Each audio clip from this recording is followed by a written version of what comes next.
สบายดีทุกคนสำหรับเรื่องราวในคลิปนี้เนาะอายุนสิมาเล่าเรื่องเคยไหมเห็นผีเนาะผีหลอกเคยไหมเป็นเรื่องราวของ FC ผู้หนึ่งเนาะได้เล่าให้ฟังบ่รู้ว่าทุกคนเห็นหน้าอายุนหรือบ่เนาะแฮ่งคนดำแฮ่งมาถ่ายคลิปบนมืดๆเนี่ยอายุนนั่งถ่ายคลิปคนเดียวอยู่หน้าบ้านเนาะซึ่งว่าตอนนี้ก็เวลาประมาณ10โมงแล้วทุกคนเนาะ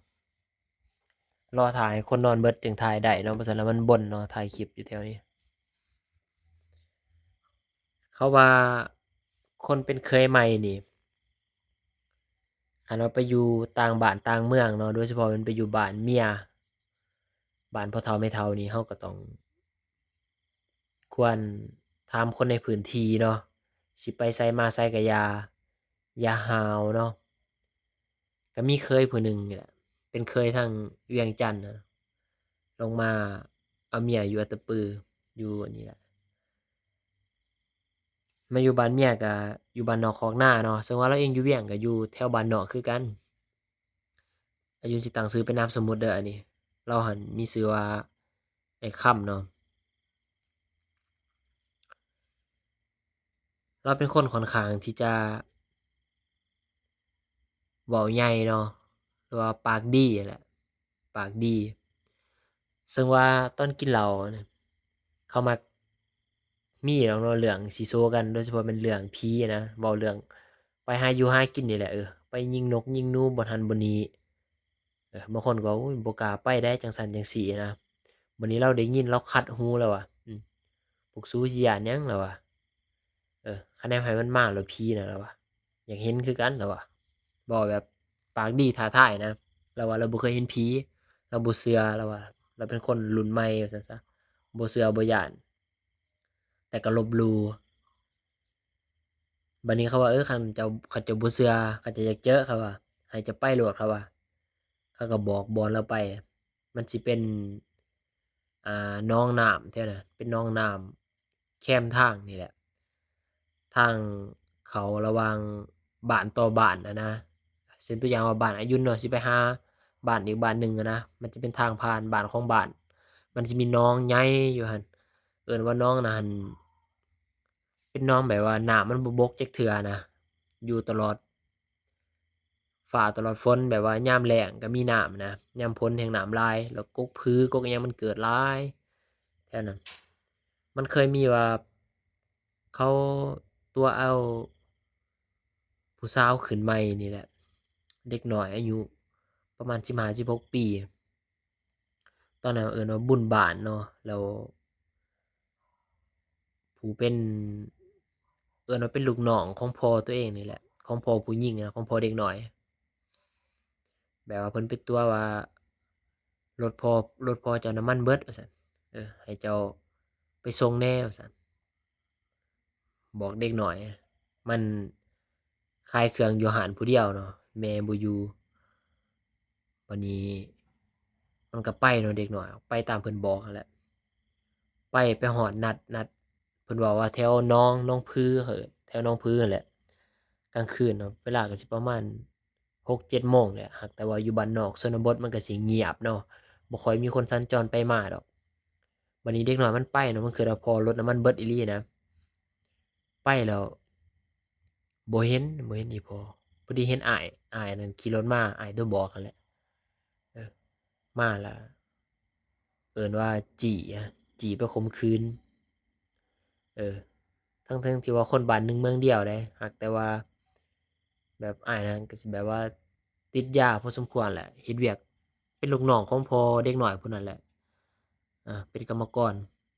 เพิ่นก็ตั๋วเนาะเด็กน้อยอยู่ด้วยความที่ว่าบ่มีประสบการณ์เนาะเด็กน้อยแนวคนบ้านหนึ่งเมืองเดียวบ่คิดว่าสิตั๋วหั้นนะอีกอย่างอ้ายนี่ก็เป็นลูกน้องพ่อเลาอีหลีน่ะ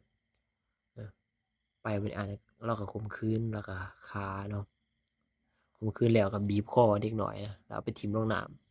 ำ รถจักรเพิ่นก็หยูลงน้ำลงหนองเท่านั้นแหละบัดนี้ก็ผ่านไปตื่นเช้ามานะกลางคืนนั้นพ่อแม่เขามาแล้วเขาหาบ่เห็นเขาก็เลาะหาจั่งใดก็หาบ่เห็น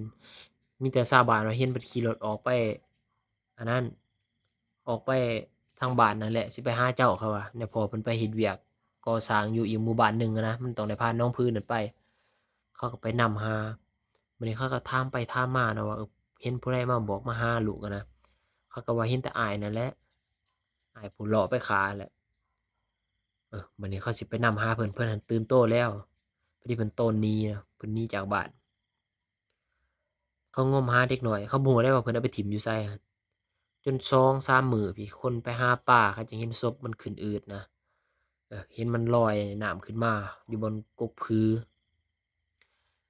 แบบว่ามันก็หกๆแหน่นะเขาไปเห็นเขาก็ไปงมพอดีเอารถขึ้นมาอิหยังมาก็มาเฮ็ดพิธีรีตองเฮ็ดงานศพอีจั่งนี้แหละ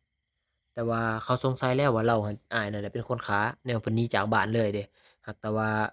คือเว้าแล้วเนาะกฎหมายบ้านเมืองเขาก็จับบ่ได้แหละเพิ่นก็โตหนีไปเลย บัดนี้ก็ตัดภาพมาที่ไอ้ค่ำเนาะผู้เป็นเขยใหม่ในบ้านนั่นแหละเขาก็เล่าจั่งซี้ล่ะเพิ่นบ่ย้านเพิ่นบ่เชื่อนะมื้อนั้นหั้นฝนตกก็เลยพอดีเพิ่นไปชวนเด็กน้อยนำบ้านเพิ่นนั่นแหละลูกหลานนั่นแหละลูกหลานทั้งเมียนั่นแหละไปหาจับกบจับเขียดแถวนั้น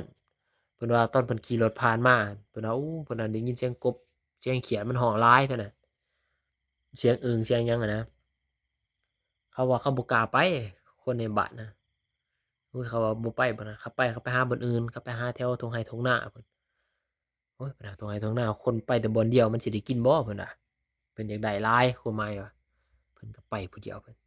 ไอ้ค่ำนั่นแหละไปบนหนองผือนั่นแหละบ่อนที่ว่ามีประวัติเด็กน้อยตายไปขี่รถไปจอด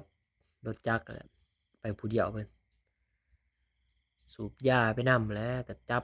กบจับเขียดไปนำกบเขียดก็หลายเนาะแถวนั้นเพราะว่ามันบ่ค่อยมีคนไปหาเดะเขาย้านเออ ไปจับไปจับมาแล้วบัดนี้บ่รู้สึกย้านแล้วว่ะตอนนั้นบ่รู้สึกย้านจับไปจับมาบัดนี้ได้ยินเสียงคือคนลอยน้ำคือคนดีดนะตุ้มตั้มๆเพิ่นก็ส่องไฟไปใส่เห็นแต่น้ำกระเพือบน้ำมันติ่งนะเห็นแต่น้ำมันติ่งคิดว่าปลาบ่หรือว่านกบ่หยังนะมันบินมาจับปลาอิหยังนะเพิ่นคิดนะบ่คิดเองว่าใส่ผีสางนางใหม่เพิ่นก็จับบริเวณนั้นอ้อมไปอ้อมมาอ้อมไปอ้อมมาก็เลยได้ยินเสียงไห้ ได้ยินเสียงไห้แบบลอยมากับสายลมเป็นเสียงผู้หญิงไห้อะแบบเสียงไห้โหยหวนนะลอยมากับสายลมแล้วว่าเราก็หยุดเงียงหูฟังเลยหยุดเออดับไฟกงยาดับไฟโคมพังตั้งใจฟังเสียงนั้นก็แว่วมาเป็นบาดบัดตั้งใจฟังคักๆแล้วเสียงนั้นหายไปแต่พอแบบส่องไปนำจับไปนำก็ได้ยินลอยมาอีกเสียงน่ะเสียงคนไห้น่ะเป็นเสียงผู้หญิง เสียงก็สิประมาณเด็กน้อยอายุ15-16ปีนี่แหละว่าวันนี้เรามาคิดภาพบอกว่าจื่อได้ว่าเขาเล่าให้ฟังว่าอยู่หนองแห่งนี้มีคนตายเราก็อยากฟังอยากรู้แล้วพังบัดนี้ตั้งใจฟังดับไฟแล้วก็นั่งประมาณ1นาที2นาทีแหละได้ยินอีกเสียงคนไห้บัดนี้ตั้งใจฟังมันเสียงมันมาทางใดส่องไฟไปใส่ก็บ่เห็นอีสังส่องไฟไปใส่ก็บ่เห็นอีสังก็นึงได้ยินเสียงคือคนตบน้ำอีกอยู่บนแถวกลางน้ำปุ้มปังส่องไฟไปใส่เห็นแต่น้ำมันกระเพื่อมบ่เห็นคนเริ่มแปลกๆแล้วตอนนี้จากที่ว่าบ่เชื่อก็เริ่มแปลกๆแล้วแบบมันคือเป็นเหตุการณ์แบบนี้อะนะมื้อหนึ่งลมพัดมาวูแฮ่งพ้นเสาตกใหม่ๆเนาะลมพัดมามันก็เย็นแล้วว่าบักนาวนี่ตั้งขึ้นเองแบบมันคนขิงเนี่ยลุกฟูขึ้นมานับแต่นั่งหัวฟูตั้งขึ้นแบบมันฟูขึ้นเลยนั้นคล้ายๆกับผมมันตั้งขึ้นเองแล้วอะในความรู้สึกเราหากแต่ว่าบ่ย้านหากแต่ว่าความรู้สึกนี่มันขึ้นมาเองเบิดแล้วอะแล้วก็ปัดลงจักเอายามาสูบคิดว่าพอแล้วแหละส่ำนี้สิเมื่อแล้วอะแล้วก็ย่างสูบยาไปในความรู้สึกอะคือได้ยินคนย่างนำก้นนี่ดังแบบว่าคนเหยียบน้ำอะนะฝนมันตกเนาะพื้นมันก็สิเปียกมันดังจ้อมจ้อมมานำหลังแล้วก็ส่องไฟไปใส่หยุดส่องไฟไปใส่แนมหาก็บ่เห็นอีจังหรือว่าเป็นเราคิดไปเองบ่ล่ะวะยังสงสัยกับตัวเองอยู่คิดไปเองบ่บัดนี้ก็มาขึ้นรถแล้ว ขับรถออกไปในความรู้สึกตอนนั้นแล้วว่าคือมีคนนี่นั่งอยู่ทางหลังนั่งอยู่ท้ายรถมอเตอร์ไซค์แล้วหั้นนั่งอยู่ท้ายรถจักรแล้วหั้นคือมีคนในความรู้สึกคือว่ารถนี่มันหนักแล้วว่ะแบบบ่รู้ว่าเราคิดไปเองบ่ในความรู้สึกอะรู้สึกว่ารถนี่มันหนักตอนขับมาก็ยังแบบยังธรรมดานะรถเราขับเราขี่เราใช้อยู่ทุกมื้อเราก็สิเข้าใจเนาะเราก็สิรู้สึกได้นะแบบว่ามีคนมานั่งซ้อนท้ายเราก็สิรู้สึกอะนะแล้วรู้สึกว่ารถมันหนักๆแล้วว่ะ มาฮอดเรือนบัดนี้หมาหั้นนั่นพอแต่เข้าฮอดบ้านหมามันหอนเห่าหอนเลาขนาดนั้นว่าทั้งๆที่ว่าเคยผ่านเคยไปเคยมาคู่มื้อนะนับแต่หมาเรือนตัวเองก็ยังเห่ายังหอนแล้วกว่าเราสิแปลกใจเมื่อเป็นขึ้นจั่งซั้นแล้วก็เอากบเอาเขียดไปขังไว้ล้างมือล้างตีนเข้านอนก็ตื่นมาก็บ่ได้เล่าให้ไผฟังเลยบัดนี้ผ่านมาประมาณโดนเติบแล้วอะได้จนสิเข้าเดือนพู้นแหละพอดีมื้อนั้นเราฝันคืนหนึ่งเราฝันว่ามีเด็กน้อยโตเปียกน้ำเบิดโตเปียกน้ำแต่ว่าเสื้อผ้านี่บ่ได้ใส่แบบบ่ได้ใส่เสื้อผ้าเลยนะแบบเปลือยกายโตนี่เปียกไปด้วยน้ำแบบต้นโตนี่ซีดขาวแบบสั่นอยู่หน้าบ้านแบบอ้ายแบบเพิ่นเว้าว่าอ้ายช่วยเราแหน่อ้ายช่วยเราแหน่แล้วแบบเสียงเว้าโหยหวนขนาดแบบคือแบบว่าทุกข์ทรมานมาขอความช่วยเหลืออะนะอ้ายช่วยเราแหน่อ้ายช่วยเราแหน่ อันในความฝันน่ะเราว่าโอ้เราว่าเป็นตาย้านขนาดเราว่าเอออันเราแนมออกไปนะผู้หญิงผู้นั้นแบบเปลือยกายแล้วนะยืนสั่นอยู่หน้าบ้านอ้ายช่วยเราแหน่อ้ายช่วยเราแหน่เว้าจั่งซั้นแหละบัดนี้เราก็คิดแล้วบัดนี้เอ๊เราว่าตั้งแต่เหตุการณ์ในมื้อนั้นแล้วนะข้อยเริ่มเอะใจแล้วเราว่าบัดนี้ก็เลยไปกินเหล้านำหมู่นำคู่แล้วก็เลยถามเล่าให้เขาฟังอะนะเหตุการณ์ที่เราเจออะเล่าให้ฟังว่ามื้อข้อยไปเยี่ยมมื้อนั้นข้อยเจอจั่งซั้นๆแล้วว่า แล้วคืนนั้นมาก็ผ่านมาก็บ่ได้มีหยังแล้วอะจนมาดนเติบจนเป็นเดือนแล้วข้อยจังมาฝันเห็นน้องผู้นั้นอีกแล้วว่าแล้วก็เล่าลักษณะให้ฟังว่าเป็นผู้หญิงผมยาวหูพางจั่งซั้นๆเขาก็ว่าแม่นเขาว่าลูกนายช่างผู้นั้นแล้วเขาว่าเพิ่นมันนำจะมาแล้วว่าซั่นมันคือสิมาขอส่วนบุญส่วนอิซังแหละบัดนี้เลาก็ว่าอ้าวศพเขาเอาขึ้นมาแล้วบ่ก็เอาขึ้นมาแล้วศพหั้นเอาขึ้นมาเฮ็ดพิธีรีตองแล้ว หรืออาจจะเป็นว่าวิญญาณของเด็กน้อยผู้นั้นเนาะยังบ่ทันได้หลุดพ้นออกจากอันนั้นหรือว่าเขาเชิญวิญญาณขึ้นมาบ่ทันได้บ่หรือว่าเชิญบ่ถูกวิธีบ่หรือว่าแนวใดก็บ่ฮู้เนาะหรือว่าเป็นตัวตายตัวแทนก็บ่ฮู้อะนะหากแต่ว่าวิญญาณน่ะยังอยู่หั้นแหละเขาว่าอ้ายน่ะว่าแล้วก็ฝันแปลกๆพอดีเราก็ไปอาบน้ำรดเนาะจากที่ว่าบ่เชื่อนะไปอาบน้ำรดแล้วก็ใส่บาตรหยาดน้ำให้น้องผู้นั้นอะนะแบบหมู่หลายคนลูกเมียก็เกลี้ยกล่อมว่าคันพันเนี่ยน่ะแม่นแล้วเราว่า แล้วก็บ่แม่นเทื่อเดียวแล้วอะเราฝันหั้นประมาณ2เทื่อหรือ3เทื่อนี่แหละเราว่าหักฝันนี่เป็นตาย้านไอ้อันน้องพู้นน่ะมาลักษณะเดียวกันเลยไห้โหยหวนเสียงไห้น่ะคือกันกับเสียงที่ว่าเราได้ยินมื้อเราไปจับกบจับเขียดเราจื้อเลยนำเสียงแบบนั้นลักษณะท่าทางแบบนั้นอะนะอือแล้วเราก็รู้สึกเวลาเราอยู่ผู้เดียวบ่หรือว่าเวลาเราแบบจิตตกอิหยังหั้นนะแบบนั่งละเมอแบบเพ้อๆอิหยังนะนั่งคือว่ามีคนนี่แวบไปแวบมาแล้วในความรู้สึกเราคือเราบ่ได้อยู่ผู้เดียวอะนะเอออาจจะเป็นไปได้ว่าวิญญาณของน้องผู้นั้นเนาะนำเรามาก็เป็นไปได้เนาะแล้วเราก็ทำบุญไปให้ เอออันนี้เป็นเรื่องราวของไอ้ค่ำเด้อทุกคนเรื่องราวที่ว่าคนลูกเขยเนาะเคยบ้านใหม่มาอยู่บ้านเมียแล้วก็บ่เชื่อบ่อนที่ว่ามีประวัติเขาก็เล่าให้ฟังแล้วแต่เราบ่เชื่อนะเราก็ไปหาเนาะแล้วก็เจอดีแล้วว่าตอนนั้นโอ้ในความรู้สึกจากที่ว่าบ่เคยย้านบ่เคยย้านบ่เคยเชื่อนะแล้วว่าโอ้มื้อนั้นย้านกันรู้สึกแปลกแรงแบบแปลกขนาดนะนั่งหัวลุกได้ยินเสียงคนไห้ได้ยินเสียงคนย่างนำหลังแล้วก็รถมันหนัก แถมมาผ่านมาหลายเดือนก็ยังฝันเห็นน้องผู้นั้นอีกแล้วว่าเราฝันเห็น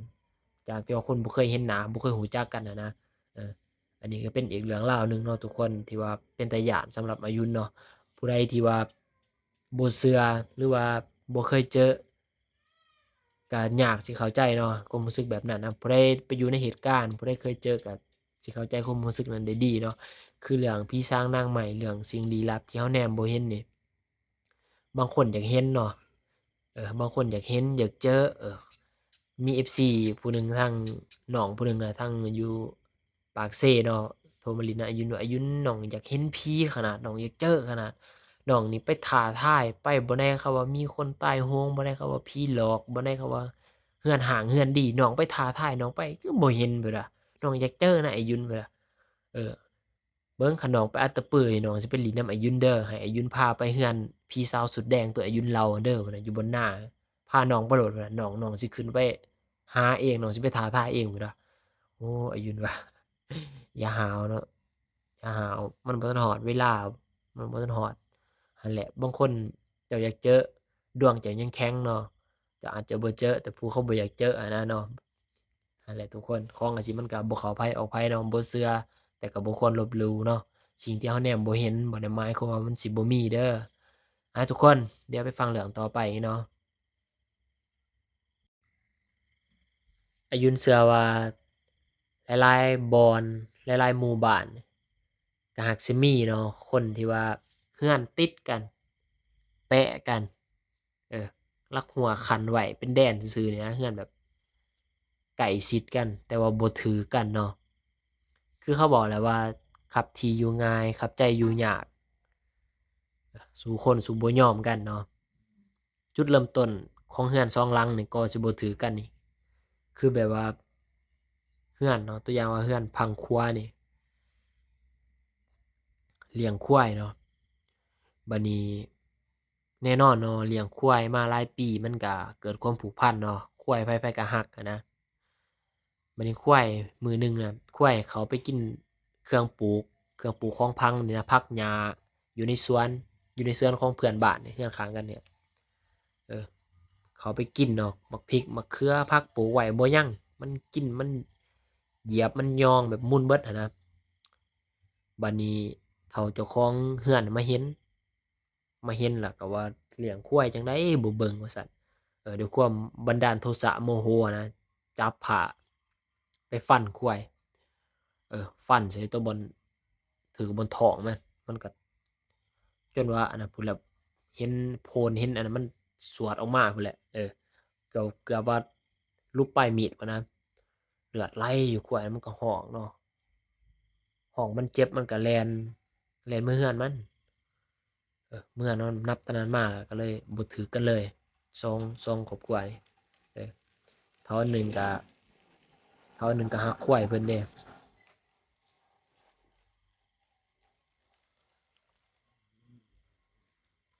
เพราะหนึ่งก็รักสัตว์เลี้ยงเนาะแน่นอนแหละเลี้ยงมาผูกพัน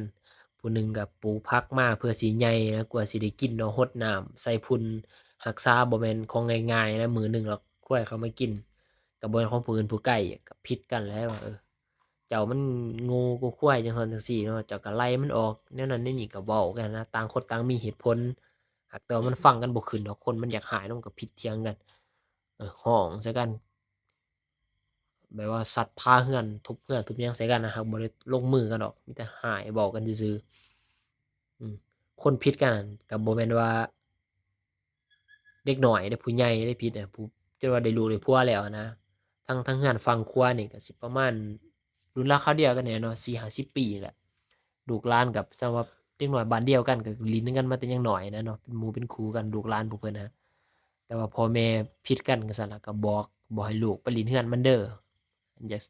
เสียใจจนบ่อยากให้กายผ่านเอาหน้าบ้านกันพู้นแหละอันความเกลียดความชังกันในเมื่อเฮ็ดหยังกันในทางโลกบ่ได้เนาะเออมันเกลียดมันชังกันหลายเทื่อหลายทีหลายมันบ่แม่นแต่เทื่อเดียวเนาะบางเทื่อเห็นหมาคาบธงขี้เหงื่อมาก็ว่าทางนี้นี่โยนธงขี้เหงื่อไว้พู้นแต่หมามันคาบมานะ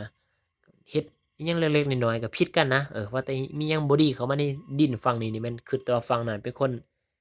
เฮ็ดมาส่งมานะแบบแนวอคติต่อกันแล้วนะ มันก็เลยเบิ่งแต่เป็นทางลบไปเลยในเมื่อเครียดฝังใจแรงคือจั่งซั้นแหล้วลืมเว้าเรื่องควายตัวนั้นควายตัวนั้นสุดท้ายมันก็ได้ตายสุดท้ายมันก็ได้ตายควายตัวนั้นมันเนาะควายถือผ้าเนาะมันมีลูกในท้องมันน่ะไปฟันมันน่ะฟันจนว่าสวดออกมาน่ะแบบเป็นโพรงเป็นหยังมันน่ะแบบเครื่องในมันน่ะมันสวดออกมาน่ะเลือดไหลปั่วก็บ่ดีสุดท้ายมันก็ตายมันตายก็สิเครียดสิชังให้กันแรงบัดนี้ก็ ความว่าเพิ่นอันนั้นน่ะเพิ่นรักควายเพิ่นน่ะควายเพิ่นตายเพิ่นยังบ่ได้กินเดะเพิ่นบ่กินบ่คายเพิ่นเอาไปฝังเลยรักแรงนะควายตัวนั้นความว่าฝังจำใจ แล้วพอดีอยู่มามื้อหนึ่งเนาะเรือนที่ว่าเจ้าของที่ว่าเอามีดเอาผ้าไปพันควายตายนั่นแหละแล้วป่วยบัดนี้แล้วป่วยแบบอยู่ซื่อๆก็ป่วยลงมาบัดเดียวนะโดยบ่รู้สาเหตุป่วยแบบบางเทื่อนี่ออกร้อนออกรดน้ำต้นน้ำโตนี่ไปอาบน้ำก็บ่ส่วงบ่เซาแบบคือจั่งว่ามีไฟไหม้มีไฟเผาไหม้อยู่ตลอดเวลานะออกร้อนออกรนกระวนกระวายนะทั้งๆที่มันเป็นยามหนาวก็ยังร้อนนะร้อนเนื้อร้อนโตแบบบ่อยากอยู่เรือนนะ อยากความหมายว่าอยากหนีจากเรือนอยู่เรือนบ่ได้มันร้อนเห็นหน้าลูกหน้าเมียนี่ก็หงุดหงิดอยากร้ายอยากตีทั้งๆที่ว่าเราเป็นคนใจเย็นอะนะอยากร้ายลูกที่เรารักเราก็ยังบ่เคยตีเราก็ยังตีนะแบบเราเห็นไผหยังเราก็หงุดหงิดเบิดเออกินข้าวบ่แซ่บนอนบ่หลับเนาะพันแปลกๆจั่งซั้นจั่งซี้รู้สึกต่างเนื้อต่างตัวแล้วก็ไปกวดเนาะไปให้เขาวางยาไปโรงหมออิหยังก็ปกติเขาว่าเขาก็ว่าปกติบ่ได้เป็นอิหยังเขาว่าหรือว่าเป็นนำเจ้าคิดหลายเครียดหลายบ่เขาก็วางยาให้กินเนาะก็ยังบ่ส่วงบ่เซาบัดนี้ตามความเชื่อเนาะเราก็ไปเบิ่งหมอไปเบิ่งหมอบ่อนใดไปเบิ่ง2-3บ่อนก็ยังท่วงคือกันเขาว่าจะถือของเขาว่าถือของแบบเขาปล่อยลมเพลลมพัดใส่เจ้าคนไกลหมอว่าซั่น เจ้าฮักสิฮู้ดีดอกคนไกลมอเว้าลักษณะท่าทางมาก็แม่นเป๊ะเลยคนข้างเรือนเลยป๊ามันเฮ็ดกันถึงขั้นนี้พู้นบ่เราจมอะนะผู้ที่ว่าโดนของอะเราจมเราเว้าเฮ็ดทางโลภบ่ได้เฮ็ดทางโลกบ่ได้นะเฮ็ดต่อหน้าต่อตากันสิไปฆ่าไปตีสิเอาปืนไปยิงสิไปแทงกันมันเฮ็ดบ่ได้เดะมันผิดกฎหมายบ้านเมืองเนาะก็เลยใช้วิธีสมคบโปกแบบนั้นใส่สิ่งที่แนมบ่เห็น เขาโม้ถ่วงว่าเขาเฮ็ดให้เราหั้นแบบว่าเขาปั้นหุ่นขี้ผึ้งขึ้นมานะเขาก็มีพิธีของเขาเราก็บ่รู้เนาะแล้วเขาเทียนรนเผาเจ้าแต่ละมื้อเผาเจ้าเอาเทียนเผาเห็นบ่ละอองร้อนต้นโตละอองร้อนแล้วอยู่บ่ได้อยู่เรือนนี่อยู่บ่ได้หงุดหงิดอยู่ตลอดเวลาเฮ็ดให้เจ้าอารมณ์เสียเฮ็ดให้เจ้าบ่มีความสุขเขาบ่ได้เฮ็ดให้เจ้าตาย หมอเว้านะบ่ได้เฮ็ดให้เจ้าตายแต่ว่าเฮ็ดให้เจ้าทรมานเฮ็ดให้เจ้าอยู่บ่มีความสุขเฮ็ดให้เจ้าแบบครอบครัวของเจ้าจิบหายวายวอดนะเฮ็ดให้เจ้าเดือดร้อนนะเฮ็ดให้เจ้าตายทั้งเป็นเฮ็ดให้เจ้าเสียเงินเสียทรัพย์บ่ได้เฮ็ดให้เจ้าตายเฮ็ดให้เจ้าทรมานทั้งเป็นแล้วก็โอ้ไปหาบ่อนแก้แล้วเนาะก็ไปหาบ่อนแก้บ่ได้เขาว่าหมอเก่งๆแล้วก็ไปหาไปปิ้นไปปั่วแฮ่งมื้อวันศีลนี่แฮ่งอยู่บ่ได้เลยมื้อวันศีลนี่แบบ คือว่ามันแล่นนำโตนี่แล่นแล้วว่าแล่นขึ้นแล่นลงนำคือว่าแบบคือมีโตหนูนี่คือว่ามันแล่นนำโตเรานี่นะแล่นนำเนื้อนำหนังเรานี่ปวดอันความปวดความเจ็บหั้นบ่ให้เว้าแล้วความทรมานเออยามออกร้อนก็ออกร้อนยามกลางคืนนี่ออกร้อนหลายออกร้อนเนื้อออกร้อนโตออกร้อนเนื้อออกร้อนโตส่วงแหน่ไข้แหน่ก็ได้ไปอาบน้ำรดให้ครูบาอาจารย์เพิ่นสวดน้ำรดน้ำมนต์นะอาบจั่งว่าส่วงแหน่เอามาดื่มมากินจั่งว่าส่วงแหน่เบาแหน่แล้วจั่งอยู่ได้คันบ่มีน้ำรดน้ำมนต์นี่คืนใดแฮ่งคืนวันศีลนี่แฮ่งเขาเฮ็ดแรงๆนี่โอ้เรานอนบ่ได้ดอกค้างเบิดคืนโอ๊ยโอ๊ยบัดนี้ก็กินข้าวบ่แซ่บนอนก็บ่หลับเนาะเริ่มจอยลงไปปั่วก็พอแต่บรรเทาซื่อๆนะบ่ได้ช่วยได้เออ บัดนี้ป่วยไปป่วยมาปั่วจนว่าคายงัวคายควายปั่วเบิดงัวเบิดควายก็หลาย10โตนะยังบ่สวงบ่เซาบ่สวงบ่เซาคือจั่งซั้นแหล้วหาหมอได้ก็ว่าแก้บ่ได้ช่วยบ่ได้ว่ามันเก่งมันแข็งอะนะหรือว่าไปบ่ถึกบ่อนบ่ก็บ่รู้เนาะบัดนี้เขาก็บ่ปั่วแล้วลูกเมียเลาเองก็สั่งหยุดบ่ต้องปั่วแล้วว่าปาข้อยตายโลดแล้วว่าข้อยตายข้อยสิไปแก้แค้นมันเองแล้วว่าข้อยสิไปเฮ็ดเอามันเองแล้วว่าความหมายว่าเราหั้นบ่ให้ลูกเมียปั่วแล้วเบิดนำเราหลาย10ล้านแล้วนะงัวควายก็ขายเบิดแล้วมาปินมาปั่วเราผู้เดียวนะบัดนี้ลูกหลานเด้ยังหลายคนเออลูกหลานเด้บัดสมมุติว่าเจ็บเป็นบัดไปหำไปเหียนแนวนั้นแนวนี้นะบัดยามจำเป็นสิมาขายดินดอนต้นหญ้าให้นาหัวสวนมาปั่วผู้เดียวน่ะเราว่าเราบ่เห็นแก่โตปานนั้นนะเราว่าบ่ต้องปั่วข้อยปาข้อยตายแล้วว่ามันหัก10บาปเองแล้วว่ามันหัก10บาปเองก็แน่นอนเนาะเมื่อเราปล่อยจังซั้นเราบ่ปั่วแล้วเราว่ามีแต่ไปขอน้ำรดไปอาบน้ำรดนำครูบาอาจารย์มาดื่มมากินนะอาศัยว่าธรรมะเอาน้ำมนต์ของ อันนี้แหละครูบาอาจารย์มาดื่มมากินนี่จะว่าไข้แหน่แต่ก็ว่ามันก็บ่ได้ช่วยอิหยังหลายรวมอะมันก็ยังเจ็บปวดอยู่จั่งซั้นแหละแล้วป่วยมาซะจนว่า3-4ปีเนาะ พอดีเราก็ตายแบบสุขภาพเราเองแหน่แหละเนาะกับโรคที่ว่าเขาใส่ใส่โตเราแหละแบบเรากินข้าวบ่แซ่บนอนบ่หลับเนาะคิดหลายอันหลายแนวนะมันก็มีพยาธิแทรกซ้อนเนาะคันหนึ่งก็ว่าโรคนั้นโรคนี้มันแทรกซ้อนเข้ามานะเออโรคประจำตัวเราแหน่แล้วก็เรื่องเขาใส่เฮ็ดอันนั้นของใส่เราแหน่แหละออกฮ้อนออกร่นอิหยังนี่แหละแล้วตายเขาว่าตอนเผากระดูกเราหั่นเผาจูดอะนะ กระดูกปกติกระดูกคนก็สิขาวเนาะขาวจั่งนี้แหละกระดูกมันก็สิขาวแต่ว่ากระดูกเราดำขนาดกระดูกนี่ดำแบบคือบ่แม่นว่าดำไผไหมแบบมันดำคือเราแบบเอาสีไปทาอะนะกระดูกมันดำๆดำๆๆๆแบบกระดูกผิดปกติอะนะดำขนาดกระดูกอะหักบ่แม่นว่าสิดำเบิดดอกมันดำเป็นบอนเป็นจุดๆอะนะเขาก็บอกแล้วโอ้ยเขาว่าถูกเครื่องถูกของตายแล้วเราว่าบัดนี้ตายคือจั่งซั้นแล้ว ผู้ที่ว่าเฮ็ดใส่เราอะแต่บิดหั้นเพิ่นก็อยู่ดีมีความสุขแล้วครอบครัวเพิ่นก็พอดีเพิ่นมีลูกสาวเนาะพอดีลูกสาวเพิ่นไปได้ผัวแล้วบัดนี้ได้เคยต่างบ้านนี่แหละเคยหม้อนั้นก็เคยนักเลงอีกสูบว่านสูบยากินเหล้ากินเบียร์เมามาแล้วก็ตีเมียแล้วตีพ่อเฒ่าเคยทั้งเพิ่นน่ะตีพ่อเฒ่าเตะพ่อเฒ่าตกเรือนอยู่พ่อเฒ่าแขนหักความเก๋งของเคยเพิ่นก็ไล่เคยหนีบัดนี้มันก็บ่ยอมนะคนติดยาเนี่ยมันสูสีเนี่ยมันเขาก็มักลูกสาวเพิ่นแหน่ล่ะก็สิแม่นเป็นบาปเป็นกรรมเพิ่นแหน่ล่ะก็เที่ยวไปเที่ยวมาอยู่จั่งซั้นแหละไล่หนีมันก็หนียามมันดีมันก็มาหาเมียบัดนี้เมียลูกสาวเพิ่นก็คือจังว่าตัดบ่ขาดคือจังว่าแบบคิดฮอดคิดถึงเขาอยู่ตลอดเวลานะพ่อแม่ก็บอกอยู่แล้วว่าให้เลิกให้ปะให้แต่ผู้หญิงผู้นั้นบัดสิเลิกสิปะแท้ๆบัดเห็นหน้าผัวก็คือจังว่าแบบหนีไปนำเขาอะนะโต้นไปนำเขาหนีไปนำเขาจั่งนี้แหละ ลักษณะคือว่าถือของดีหม้อนั้นนะจักว่าหม้อนั้นสิใส่เสน่ห์หยังก็บ่รู้เนาะแต่ว่าลูกสาวเพิ่นนี่หักหัวปักหัวปั๊มแล้วสุดท้ายลูกสาวก็ไปอยู่นำผัวเนาะไปอยู่นำผัวหั้นเขาบอกว่ามื้อใดผัวเพิ่นเมาเหล้าเมายาตีนี่แบบเตะกระสอบทรายโลดตีลูกสาวเพิ่นหน้าไข้หน้านุ่มมาพ่อหาแม่อืมแล้วอิหยังก็บ่จักสิเฮ็ดกับลูกเขยเพิ่นสิใส่หวานสิฆ่ามันถิ้มก็ฆ่าบ่ได้ลูกเขยเดะซั้นก็บ่อยากให้หลานตัวเองกำพร้าอะนะเออ เขาก็มีลูกนำกันโอ้ยลูกเขยเพิ่นกับลูกสาวก็มีลูกอยู่2คนเพิ่นก็ส่ำว่าบาปกรรมเพิ่นแล้วนะทรมานทั้งเป็นแล้วเพิ่นน่ะบาปกรรมเพิ่นแล้วเฮ็ดให้เพิ่นทุกข์มกทุกข์ใจนะคือลูกสาวเพิ่นก็ส่ำว่าแก้วตาดวงใจเพิ่นเนาะลูกสาวก็ลูกสาวเดี่ยวแฮ่งมาเจอซั้นเขาทุบตีลูกสาวเพิ่นเฮ็ดให้ทุกข์มกทุกข์ใจเพิ่นเองแหละอืมตีลูก ตีลูกเขาก็สำว่าตีพ่อตีแม่แหล้วเนาะพ่อแม่ก็เจ็บปวดบ่ต่างหยังจากลูกหรอกเผลอๆเจ็บปวดกว่าลูกหลายร้อยหลายพันเท่าเนาะผู้เป็นพ่อเป็นแม่นะกินข้าวบ่แซ่บนอนบ่หลับดอกเลาก็ป่วยโซมาซั้นคือกันป่วยโซมาลุกบ่ได้ไปบ่เป็นบัดนี้อันว่าผู้ที่ว่าเจ้าของควายที่ว่าใส่หวานนั่นแหละป่วยเพิ่นบ่ตายง่ายๆเดะเพิ่นป่วยทรมานอยู่จั่งซั้นแหละลูกเมียจมขี้จมเหยี่ยวเพิ่นจั่งซั้นแหละลุกบ่ได้ไปบ่เป็นทรมานคล้ายคือว่าเป็นอัมพฤกษ์อัมพาตนะอยู่ซื่อๆก็เป็นบัดเดียวจนว่า5-6ปีแล้วแล้วจังตายผู้ที่ว่าใส่หวานใส่ของเขานั่นแหละตายบัดนี้ก็ลูกหลานก็มาเว้ากันแหล้วเนาะเออพ่อแม่ที่ว่าผิดกันน่ะพ่อตายแล้วแม่ยังยังหรอกลูกก็คันเขาเป็นหมู่เป็นคู่กันนี่แหละเนาะหลินนำกันเวลามีบุญศีลกินทานกินเหล้ากินเบียร์เขาก็เว้าอะนะเว้าหยอกกันนะบางเทื่อก็ว่า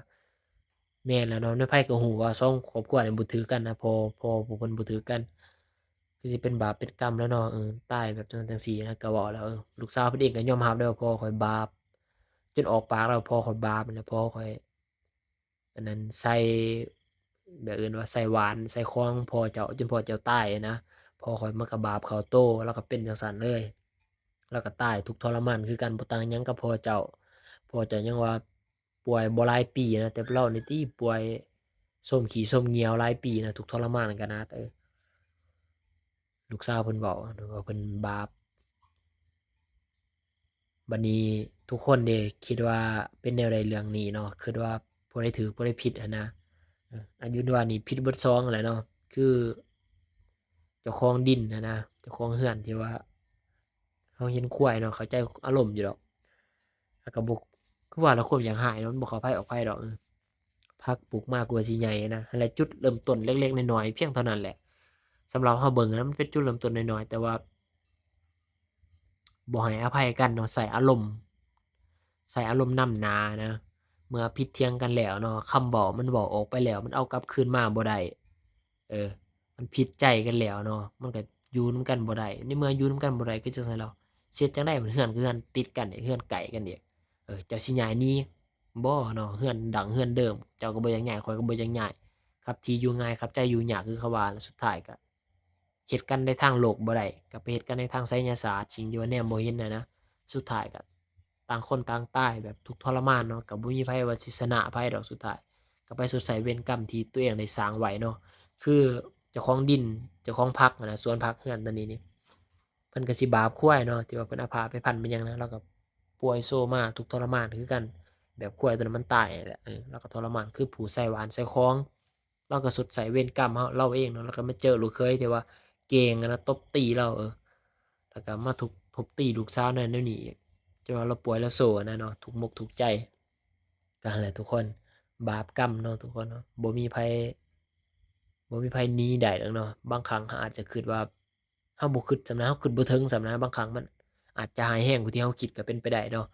ผู้ใดสร้างแนวใดไว้ก็สิได้แนวนั้นเนาะสร้างดีก็ได้ดีสร้างชั่วก็สิได้ชั่วเออ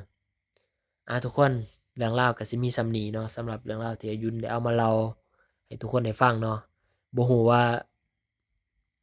เสียงของอายุนนี่คอยโพดบ่หรือว่าดังโพดบ่หรือว่าทุกคนเห็นหน้าอายุนอยู่บ่เนาะเพราะว่าได้มานั่งถ่ายคลิปอยู่หน้าบ้านอาจจะมีเสียงรบกวนแหน่หรือว่าภาพอาจจะบ่แจ้งแหน่ก็ขออภัยเด้อทุกคนก็สามารถคอมเมนต์ตำหนิติชมได้เนาะอายุนก็สิเอาไปปรับปรุงสำหรับเรื่องนี้เป็นเรื่องของอ้ายรักอายุนเนาะแล้วเล่าให้ฟังว่าตอนเราไปเช่าห้องแถวกับหมู่เราแล้วก็เจอเหตุการณ์เป็นตาย้านเนาะ จนว่าได้ย้ายออกจากห้องนั้นนะบ่ได้อยู่เลยอันนี้นี่แม่นเรื่องราวของอ้ายรักอยู่ทางจำปาสักเนาะสมัยอายุเรียนอยู่เวียงก็ร่วมเตะบาลกับเราเนาะรักบ่ค่อยสนิทกันปานใดดอกแต่ว่าเรารู้ว่าอายุนเฮ็ดเรื่องเกี่ยวกับเรื่องผีแล้วก็ลูกชายเรามักเบิ่งอายุนน่ะเราก็เลยทักมาขอเป็นเพื่อนเนาะอายุนแทบบ่จือเราจทักมาขอเป็นเพื่อนแล้วก็เลยเล่าให้ฟังว่าอายุนจืออ้ายบ่อันนี้นะเราก็บอกแล้วก็เล่าให้ฟังอ้ายมีประสบการณ์หนึ่งตอนอ้ายเรียนอยู่เวียงอ้ายเจอเนาะเราว่าตอนอยู่ห้องแถวกับหมู่เราคนเชียงขวางนี่แหละเช่าอยู่นำกันอยู่กับหมู่2คนบัดนี้ก็ไปเช่าห้องแถวหนึ่งเนาะซึ่งว่าห้องแถวนั้นมันก็ห่างไกลจากโรงเรียนเรานั่นแหละมหาวิทยาลัยที่เราเรียนห่างไกลพอสมควรมันสิเป็นเขตนอกๆนะ เพราะว่าราคามันถูกแหน่คันแถวไกลๆโรงเรียนเนาะราคามันก็แพงแถวตัวเมืองนะเออบัดนี้ก็ไปอยู่กับหมู่เนาะหมู่เราหั้นก็ทุกข์ยากคือกันนี่แหละเนาะเรือนเช่าข้าวซื้อนะไผก็มาสู้ชีวิตอยู่ในตัวเมืองหมู่เราไปเฮ็ดเวียกเป็นเด็กเสิร์ฟอือแบบว่าดึก1โมง2โมงจั่งได้มาเรือนอะนะแต่ว่าหมู่เราหั้นเรียนภาคบ่ายเรียนตอนเช้าอย่างซี้นะเรียนภาคบ่ายเราหั้นเรียนเบิดมื้อเราหั้น แต่ว่าเราบ่ได้เฮ็ดเวียกเนาะเราก็ลูกชายเดี่ยวว่าซั่นซะพ่อแม่ก็พอส่งเสียได้อยู่ดอกให้เราตั้งใจเรียนอย่างเดียวนะบ่ให้ไปหาเงินทางอื่นแบบเป็นห่วงลูกแหน่ก็แม่นเนาะบ่อยากให้ลูกคิดหลายแหละแต่ว่าหมู่เราหั้นสู้ชีวิตแล้วหมู่เราไปเป็นเด็กเสิร์ฟเราก็ค่ำมาเราก็ต้องได้อยู่ห้องผู้เดียวหมู่เผื่อหมู่กลับมาก็2โมง3โมงบัดนี้ก็ห้องตัวเราอยู่อะเนาะ แบบเรารู้สึกแปลกๆอยู่บอนว่าคนอยู่บ่หลายอะนะทั้งๆที่ห้องแถวก็เป็นห้องแถวใหม่ๆสะอาดเออต่างแต่ว่ามันสิไกลจากชุมชนหน่อยหนึ่งอะนะเวลาสิออกไปซื้อเครื่องซื้อของก็ต้องได้ย่างออกไปประมาณ100-200เมตรพู้นแหละเราว่าก็ต้องได้ย่างผ่านสวนเขามันสิเป็นสวนบักม่วงสวนอิหยังเขาปลูกนี่แหละย่างผ่านสวนไปบรรยากาศมันก็เป็นตาย้านอยู่เนาะคันเว้าเรื่องผู้ใดย้านผีอะนะเราว่า ครับแต่ว่าห้องแถวหั้นห้องแถวยาวไป มันจะเป็น2ห้องแถวเนาะผู้ใดเคยอยู่ห้องแถวก็น่าจะรู้ดีเนาะห้องแถวห้องเช่าห้องแถวแล้วเป็น2ห้องแถวหันหน้าใส่กันแล้วเป็นห้องแถวหันหน้าใส่กันจั่งซี้แล้วมันก็มีบ่อนระหว่างกลางบ่อนจอดรถนะเบื้องเรานี่เบื้องเราอยู่บ่อนเราพักนี่มีประมาณห้องแถวประมาณ5-6ห้องอะเบื้องเรามีพักตั้งแต่2ห้องเบื้องนี้อีก5-6ห้องมีพักตั้งแต่ประมาณ2ห้องหรือ3ห้องนี่แหละเราว่าคนพักน้อยขนาดทั้งที่ว่าเป็นห้องใหม่ห้องสะอาด แล้วมันสิมีสิ่งที่มันเป็นตาย้านคือมันสิมีกกม่วงกกบักม่วงน่ะอยู่หลังห้องแถวกกบักใหญ่เลยแหละใหญ่ถึงขั้นว่ามันแบบกิ่งงามันน่ะนะแบบข้ามมาทางกำแพงกำแพงห้องแถวนี่ข้ามมาแล้วก็แบบเวลาบักม่วงมันฮอดยามบักม่วงนะปีนกำแพงไปเก็บเอาได้สบายนะแบบมันก็เป็นของอีกส่วนของคนคนหนึ่งแหละแต่ว่าเจ้าของเขาบ่ทันได้มาปลูกสร้างมันเป็นดินเปล่าว่างอะนะ แต่ว่าต้นม่วงตัวนั้นมันใหญ่แรงนะเขาบ่ตัดออกเราก็ยังงงคือกันว่าเป็นหยังเขาจั่งบ่ตัดบ่ย้านมันล่มหรือว่าบ่ย้านกิ่งงามันตกใส่หลังคาของแถวบ่นะเราก็คิดอยู่ดอกหากก็ดีกันมันเย็นแล้วอะยามบักม่วงก็บ่ได้กินก็บ่ได้คิดหยังหลายเนาะก็พอดีมีอยู่คืนหนึ่งแล้วอะเราหั้นมันร้อนมื้อนั้นร้อนขนาดแบบก็เลยว่านอนบ่หลับอันสิออกมานั่งอยู่หน้าห้องอะหมามันเห่าเดะมีเขาเลี้ยงหมามันสิเห่าเกรงใจคนที่ว่าเขานอนบ่หลับอะนะย้านเขานอนบ่หลับในนี้เราก็เลยไปนั่งเปิดประตูแล้วก็นั่งเล่นโทรศัพท์อยู่หลังห้องต้นม่วงก็อยู่ระหว่างหัวเราแหละต้นบักม่วงบักใหญ่นะทางหน้าก็เป็นกำแพงเนาะทางหลังอะเป็นบ่อนที่ว่าล้างถ้วยล้างบวงนั่นแหละเป็นบ่อนที่ว่าอันนั้นแหละหรือว่าเป็นครัวนะว่าแหละแล้วมันเป็นแคบๆแล้วก็นั่งเล่นโทรศัพท์เนาะนั่งเลื่อนไปเลื่อนมา ในความรู้สึกแล้วเราว่าห่างตาเรานี่คือว่ามีคนนี่อยู่เทิงกกบักม่วงอะนะในความรู้สึกเราแนมลงมาเบิ่งเราแล้วในความรู้สึกว่ามีคนแนมเบิ่งเวลาเราอยู่คืออายุนอยู่คนเดียวตัวนี้ก็อย่าเนาะถ้าเกิดว่ามีคนมาแนมเบิ่งอายุนนะทั้งซ้ายทั้งขวาอายุนสิรู้สึกได้เนาะโดยสัญชาตญาณของมนุษย์อะนะจิตสัมผัสแต่ละคนมันน่ารักมีแหล้วเนาะเวลาเจ้านอนหรือว่าเจ้าอยู่คันมีคนแนมเบิ่งเจ้าสิรู้สึกเนาะเราว่าคือมีคนแนมเบิ่งรู้สึกว่ามีคนแนมแล้วอะเราก็แนมขึ้นไปเนาะ มันก็บ่เห็นอิหยังดอกมันก็มืดแน่ล่ะอีกอย่างมันก็ก็มีดอกไฟห้องเขาเปิดไว้ทางหลังอะนะมันก็พอส่องเข้าไปก็เห็นสลัวๆอยู่ดอกเบิ่งจั่งหนึ่งแล้วคือมีหน้าคนนี่ทุกคนลองจินตนาการตามเด้อมันเป็นใบหม่วงๆแล้วมันก็เป็นใบใหญ่ๆเขียวๆอะนะก็เป็นแบบงามันหกๆอะนะแล้วก็แสงไฟก็ส่องขึ้นไปใส่นะแสงไฟที่มันหลอดส่องไปใส่เนาะมันก็มีบ่อนมืดบ่อนสว่างนั่นแหละ เราว่าคือหน้าคนนี่แบบสะโงกอะนะแบบปอนลงมาเทิงกกม่วงอะนะอันนี้ก็ใบไม้เนาะแบบหน้าคนนี่แบบโผล่มาบนใบไม้แล้วโผล่แนมเบิ่งหน้าเราแล้วแนมขึ้นมาทีเราว่าหน้าคนเหรอรู้แล้วว่าเป็นหน้าคนคือว่าผู้ใดสมาซ้อหล่อจั่งไห้แท้นะขึ้นไปนั่งเทิงกกม่วงกลางค่ำกลางคืนอะนะดึกดื่นปานนี้ในความรู้สึกเรานะเราก็สิแนมเบิ่งหลายเราก็เกรงใจเนาะก็แนมขึ้นไปแล้วอะก็เห็นยังอยู่คือเก่าแบบยังแนมเบิ่งเรานะแบบหน้าตาแบบตั้งใจเบิ่งเราหั้นน่ะแบบค้างอยู่จั่งซั้นแล้วเบิ่งเราเราก็ตัดสินใจเป็นผู้ใดก็อย่าแล้วว่าเราสิแนมเบิ่งนะแม่นผู้ใดนะแนมเบิ่งแบบตาจ้องตาเรานะเราว่าในความรู้สึกเราอะตาจ้องตาห่างกันก็สิประมาณ10เมตร20เมตรนี่แหละห่างจากกกอะนะถือกับจังหวะไฟส่องไปใส่นะแบบว่าใบหน้านี่ขาวขนาดหากบ่มีหน่วยตาหน่วยตานี่แบบว่ามันดำเบิดนะเราว่าแบบมันโบอะนะบ่มีหน่วยตาแต่ว่าหน้านี่ขาวเบิ่งบ่ออกว่าเป็นผู้หญิงผู้ชายมันเห็นแต่เพียงใบหน้าเดะ เห็นที่ยังใบหน้ากันมันก็เป็นใบใหม่กิ่งใหม่มันบังไว้มันปกไว้นะแล้วแนมเบิ่งอะแล้วว่าตานี่หน้าขาวตานี่บ่มีแล้วโบ่ดำที่แบบว่าโอ้ยเราเห็นคือซั้นปั๊บแล่นเข้าไปในห้องอัดประตูล็อกไว้โทรหาหมู่เฮ้ยปานใดมึงสิมาปานใดมึงสิมาแล้ววะปานใดมึงสิมามันโดนบ่มึงสิมาหมู่ว่ายังบ่ทันเลิกเวียกจักหน่อยพู้นแหละแล้ววะแล้วว่าเรานอนบ่หลับเบิดคืนเปิดไฟไว้เบิดเปิดไฟไว้เบิดบัดนี้ก็หมู่มาก็บ่กล้าเล่าให้หมู่ฟังเนาะย้านหมู่สิย้าน ก็พากันนอนพอดีตื่นมาตอนเช้ากินข้าวก็เลยเว้าให้หมู่ฟังว่าเมื่อคืนนี้กูเจอนะเล่าให้ฟังกูเจอจั่งซั้นๆเห็นอยู่บนหั้นๆแล้วว่าหมู่ก็ เชื่อแหน่บ่เชื่อแหน่เนาะบางเทื่ออาจจะตาผาดบ่แบบอิหยังไปนะแล้วหมู่ก็แบบบ่เห็นก็บ่เชื่อนะความหมายว่าก็บ่เชื่อเนาะหรือว่าแบบบ่อยากเว้าปลอบใจให้ตัวเองย้านบ่อะนะคันสิว่าเชื่อๆก็ย้านสิพากันย้านนะก็เลยว่าโอ๊ยบ่มีดอกจังซั่นจังซี้มึงแน่ๆคิดไปเองนะหมู่ก็เว้าปลอบใจเราแหละเราก็ยังมั่นใจว่าโอ้ยเห็นปานนั้นเราว่าแนมเบิ่ง2-3เทื่อก็ยังเห็นอยู่จังซั้นเราว่าเรามั่นใจแล้วเราว่า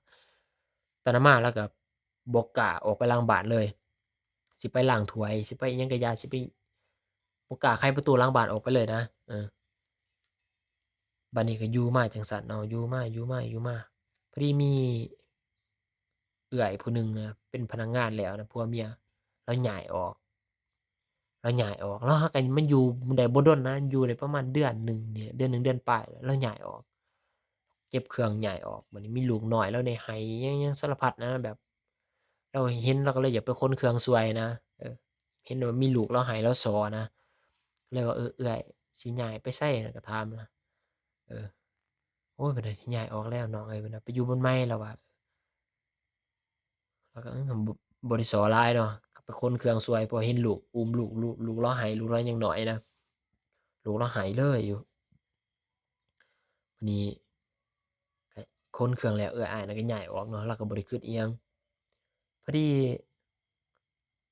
มือใหม่มาอีกเห็นผู้เป็นผัวน่ะกลับเข้ามาห้องแถวนี่กลับมาคล้ายๆคือว่าเราลืมอิหยังจักอย่างแหละหรือว่าอ้ายนั้นเราก็ผู้อันนั้นอ้ายเจ้าของเรื่องเราก็เลยไปถามว่าอ้ายว่าซั่นเราด้วยความเราสงสัยนะเป็นหยังจึงย้ายออกเพราะว่าห้องอ้ายน่ะหั้นซื่อกับต้นบักม่วงเลยนะแฮ่งให้แบบจังๆเลยอ้ายเป็นหยังอ้ายจึงย้ายออกว่าซั่นอ้ายเป็นหยังว่าซั่นเพราะว่ามันรู้สึกแปลกๆได้ห้องแถวใหม่ๆบ่มีคนอยู่ได้นะ แล้วก็ยังคิดว่าโลเคชันมันก็โอเคอยู่นะมันก็น่าจะมีคนมาอยู่ราคามันก็ถูกอะนะเป็นหยังอ้ายต้องย้ายออกอ้ายนั่นก็แนมเบิ่งหน้าเราแล้วก็แบบคือว่ามีหยังอยากเว้านะครับแต่ว่าเว้าดีบ่บัดคือจักหนึ่งก็ย้านน้องผู้นั้นย้านอะนะแต่ว่าเราหั้นเบิ่งท่าทางน่ะอ้ายน่ะออกแล้วว่าอ้ายน่ะต้องมีหยังอยากบอกเรานะอ้ายก็เลยถามอ้ายมีหยังสิบอกน้องบ่มีหยังสิบอกน้องบ่อ้ายก็เล่าให้ฟังว่าน้องเราอะให้เว้าแท้เด้อเราว่าคือพวกอ้ายครอบครัวพวกอ้ายนี่อยู่บ่ได้นี่ญ้อนว่าผีมันหลอกเราว่า ย้อนว่าผีมันหลอกลูกอ้ายนี่กลางคืนมานี่มันไห้โลดไห้แท้ไห้ว่าไห้คือจั่งแบบว่ามันย้านนี่ไห้แบบผิดปกติอะนะอ้อยบ่เซาอะนะเอออ้อยบ่เซาแนมออกไปแต่บ่อนมันสิมีอันนั้นทุกคนบ่อนระบายอากาศอะนะมันจะเป็นแบบกล่องสี่เหลี่ยมอะเนาะกล่องสี่เหลี่ยมบ่อนเราเอาใบพัดน้อยนะใบพัดดูดอากาศปรับอากาศอะนะแต่ว่าอยู่ห้องแถวเราหั้นมันเสียเขาเอาออกอะนะเขาบ่ทันได้มาเปลี่ยนมาแปลงมันก็เป็นสี่เหลี่ยมกรอบสี่เหลี่ยมเนาะลูกเราหั้นแนมไปแต่ปล่องอะนะแล้วคู่มื้อบางเทื่อนี่ตื่นมากลางคืนไห้แล้วก็ตานี่แนมไปใส่หั้นลูกเราประมาณ2ปี3ปีนี่แหละไห้แล้วก็แนมไปใส่หั้นน่ะคือจั่งว่ามันย้านนี่คือจั่งว่ามันย้านมันแนมไปแต่บนปล่องอากาศอยู่บนแจ้ห้องแล้วแนมไปมันแนมมันไห้มันแนมเบิ่งแต่นั้นมันไห้มันย้าน มื้อนี้เมียเราตื่นมากับเมียเราฝันว่ามีคนนี่เป็นผู้หญิงนี่หน้าขาวขนาดแบบปอนหัวเข้ามาในปล่องน่ะนะอืมแบบปอนหัวเข้ามาปอนเข้ามาคอนี่ยาวอะนะปอนออกมาแต่ว่าเมียเราฝันเห็นนะฝันว่าสภาพมันเป็นตาย้านกันนะผู้หญิงผู้นั้นปอนหัวเข้ามาในปล่องอากาศอันใดอะอันว่าเมียเราฝันเราก็เลยตื่นก็โอ้เราว่ากับลูกเราเห็นเราซังแม่นแล้วผีหลอกแล้วเราว่าผีอยู่กกม่วงนั่นแหละ บัดนี้เราก็โอ้เราว่าเรื่องที่อ้ายนั้นเล่าก็ตรงกับเรื่องที่เราเห็นเลยแหละว่าเราเห็นเป็นใบหน้าคนเล่าสู่กันฟังคือซั่นล่ะแฮ่งย้านกว่าเก่าอีกอ้ายเจ้าของเรื่องเลาแฮ่งย้านกว่าเก่าบัดนี้ก็เลยไปถามคนณบริเวณนั้นแหละมันมีร้านขายเครื่องเนาะร้านขายของชำนะครับเป็นภาษาไทยเราร้านขายเครื่องใช้ทั่วไปแล้วไปถามเนาะไปถามว่าแม่ว่าซั่นไปถามแม่ตู่นะครับเล่าให้เราฟังหน่อยนะว่าซั่นห้องแถวเราอยู่น่ะเป็นหยังคือบ่มีคนมาเซา เขาว่าเขาเจอผีมีคนตายบ่อยู่กงม่วงกกนั้นอะนะแล้วลูกเองก็แปลกใจเนาะมักม่วงหลายหลายมันสุกมันจนหล่นถิ้มอะนะคนแถวหมู่บ้านน่ะไผผ่านไปผ่านมาบ่มีไผกล้าเข้าไปเก็บอะนะมันจนเน่าถิ้มอะนะมีแต่คนแถวห้องแถวน่ะไปเก็บมากินผู้เขาบ่จักอะนะแม่ตู่ก็เล่าให้ฟังว่าแต่ก่อนนั้นมันมีคนไปเซาอยู่ห้องแถวนั่นแหละเออแบบผิดกันกับผัวนี่แหละผิดกับผู้บ่าวนั่นก็ว่าแล้วแบบเขาไปมีเมียน้อยจั่งบ่แล้วน้อยใจ น้อยใจแล้วไปผูกคอตายอยู่บนกกบักม่วงบนกกบักม่วงกกนั้นแหละไปผูกคอตายอยู่บนหั้นเป็นผู้หญิงแล้วอะนักเรียนนี่แหละช่วงโอ้ยแล้วอะช่วงหลายปีแล้วแล้วอะตั้งแต่ห้องแถวอันนี้มันมีแต่เบื้องเดียวมันมีแต่แถวห้องพวกเจ้าแล้วห้องนี้เขาบ่ทันได้เฮ็ดเนาะมันมีแต่พังเดียวนะพังนี้บ่ทันได้สร้างก็หลายปีแล้วแล้วอะอันนี้เนี่ยเขามาโนเวทใหม่เขาเฮ็ดใหม่เป็นเทื่อที่2แล้วมันบ่มีคนมาอยู่แล้วเขาจังปรับปรุงใหม่ปานนั้นก็ยังบ่มีคนมาอยู่ถึงคนสิมาอยู่เขาก็อยู่ได้บ่ดนเขาว่าคันจะอยู่ฝั่งนั้นใครแหน่เขาว่าอยู่ฝั่งนั้นมันก็สิห่างจากกกบักม่วงแหน่แล้วมันก็มีห้องแถวเบื้องนี้มันบังไว้นะแต่ถ้าผู้ใดอยู่พังนี้อยู่บ่ได้เขาว่าเจอโลดกลางคืนก็ยังจะฟันนั่นนั่นนี่เมื่อเราได้ยินจั่งซั้นแล้วมาเว้ากับหมู่แล้วหัวแดดตีนขาดว่าข้อยบ่อยู่แล้วเบื้องนี้คันว่าสิอยู่คันสิอยู่ห้องแถวนี่ก็ให้ย้ายมาอยู่ห้องเบื้องนี้เอามาอยู่ห้องเบื้องซ้ายมือนะเบื้องขวามือที่ว่ามันติดกับต้นบักม่วงน่ะอยู่บ่ได้แล้วแล้วว่าพากับหมู่มาย้ายเนาะมาขอย้ายอยู่ห้องนี้เขาก็ให้ย้ายเนาะซึ่งว่าเจ้าของห้องแถวก็น่าจะรู้ดีนะให้ย้ายแล้วก็อยู่แต่ย้ายมาฝั่งนี้แล้วก็บ่ได้เจออิหยังใดบ่ได้เจอบ่ได้ฝันอิหยังต่างแต่ว่าในความรู้สึกหั้น กลางคืนเนาะเวลาออกมานั่งเล่นหน้าห้องแถวยามมันร้อนนะจูงรถเขาก็ยังแบบมีห้างตาอยากแหนมขึ้นไปใส่กกม่วงกกนั้นนะแต่ว่ากกม่วงนั้นมันเป็นกกใหญ่เนาะยังอยากแหนมไปนะในความรู้สึกคนเราก็แปลกเนาะอายุนก็เป็นคือกันแฮ่งเราย้านแฮ่งเราอยากแหนมแฮ่งแบบเราตั้งใจว่าเราสิบ่แหนมแต่มันก็มีคือมีอิหยังนี่แหละมาดลจิตดลใจอยากให้เราแหนมอะนะแฮ่งว่าเราย้านแฮ่งมันอยากให้เราแหนมแต่เราก็แหนมไปเบิ่งเนาะเออ เราว่าเราแนมไปหักแต่ว่าก็บ่เห็นอิหยังดอกหักในความรู้สึกนะคือมีคนนี่แนมเบิ่งอยู่ตลอดเวลานะบ่ว่าแต่แนมออกไปหรือว่ากลางค่ำกลางคืนย่างผ่านไปผ่านมาก็อย่าเนาะรู้สึกได้นะมีคนนี่แนมเบิ่งอยู่นั่นแหละเราว่าเราก็ทนอยู่จนว่าเรียนจบเนาะระยะเวลา4ปีครับ4ปีปลายจบปริญญาตรีเนาะแล้วก็อยู่ห้องแต่ห้องนั้นแหละก็บ่ได้ย้ายเนาะแต่ว่าคนนี่ก็พังนั้นเขาก็อยู่บ่ได้ดอกมาอยู่คนเดือน2เดือนอย่างเก่งก็3เดือนก็ได้ย้ายออกอะนะคันว่าอยู่ฝั่งเรานี่ได้อยู่โดนแหน่เนาะทุกคนอันนี้ก็แม่นเรื่องราวที่ยุนได้เอามาเล่าให้ฟังเนาะทุกคนคิดแนวใดก็คอมเมนต์บอกอายุนเด้อเนาะว่ามักเรื่องที่1บ่เรื่องที่2เรื่องที่3บ่ก็คอมเมนต์บอกเนาะถ้าเกิดว่าอายุนเว้าผิดพลาดหรือว่าขาดตกบกพร่องบ่ใดก็ กราบขอโทษขออภัยเด้อทุกคนเนาะอายุนก็สิเอาไปปรับปรุงแก้ไขให้มันดีขึ้นในคลิปต่อๆไปเนาะอายุนก็สิสัญญาว่าเรื่องต่อๆไปก็สิพยายามหาเรื่องผีม่วนๆเรื่องผีร้อนๆมาให้ทุกคนได้ฟังอีกเนาะเจอกันในคลิปต่อไปเด้อทุกคนบ๊ายบายอย่าลืมกดไลก์กดแชร์ให้อายุนด้วยเด้อกดติดตามให้อายุนด้วยเนาะเพื่อเป็นกำลังใจให้กันมานั่งถ่ายคลิปคนเดียวกับย้านคือกันแหล้วเนาะตอนนี้ก็เวลา11:00นแล้วบรรยากาศมืดมีแต่แสงไฟอยู่เรือนคนข้างๆมืดเงียบบรรยากาศเป็นตาย้านคุณย่านี่แมวแล่นผ่านอายุนก็ยังตกใจเนาะรู้สึกว่าขวัญอ่อนแรงอะอายุนนี่เมื่อคืนนี่ก็นอนฝันเนาะฝันเรื่องผีปอบนี่แหละฝันเรื่องผีปอบพอดีเมียปลุกอะอายุนจนละเมอนะแบบว้าเว้าเมียจนปลุกเออ อายุนเป็นตลอดเนาะช่วงนี้เนาะบ่ฮู้ว่าเป็นหยังว่าแต่เราไปรับรู้เอาเรื่องเราไปแสวงหาเรื่องผีสางนางไม้หลายเท่าใดเนาะมันฝังเข้าไปในจิตใต้สำนึกเราลึกเข้าให้เราเก็บไปฝันนะฝันเป็นตาย้านตลอดอะอายุนเนี่ยฝันบ่ได้จนละเมอเว้าผู้เดียวนะผู้ใดมานอนกับอายุนเนาะสมมุติว่านะมานอนมีดอก10คืนนี่สิมีดอกคืนหนึ่งที่อายุนนอนละเมอเว้าผู้เดียวนะเป็นตาย้านโลดเออ เมียอายุนก็จนว่าย้านเนาะจนได้ปลุกเอาคันว่าไปนอนอยู่ป่าอยู่ดงไปนอนอยู่ไสก็อย่าถ้าเกิดว่าอายุนอนคนเดียวนี่มันละเมอตายแล้วนะนอนละเมอตายหรือว่านอนไหลตายแล้วเนาะอายุนจือได้ว่าพันเรื่องผีปอบเมื่อคืนเป็นตาย้านกันนะรักแต่ว่าบ่จือปานใดเนาะรักรู้แต่ว่าเรื่องผีปอบมันเป็นตาย้านแหละตอนอายุนฝันอะนะทุกคนจั่งใดก็ขอให้นอนหลับฝันดีเด้อบ๊ายบาย